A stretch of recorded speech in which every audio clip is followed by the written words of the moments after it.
Hello, my name is Piers Thurston from Making Change Work, and I'm here to tell you a little bit about my session on quality of mind at the Brave New World BPA Conference.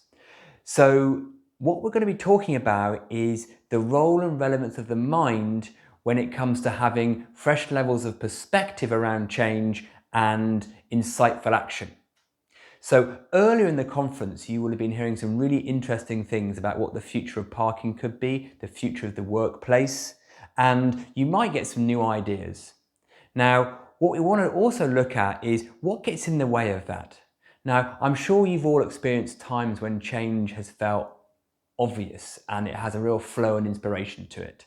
And also times when change has felt a bit slow, a bit sticky, and there's some resistance, whether that's for you or for other people. And in our session on quality of mind at the conference, we're going to get into that a little bit more and understand what's behind that.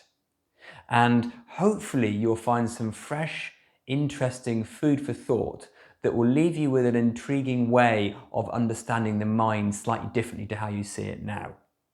So come along with the curiosity to explore. I'll be doing a plenary session in the morning and then a more in-depth interactive workshop in the afternoon. So looking forward to seeing and hearing from as many of you as possible at the session. Until then, have fun being curious.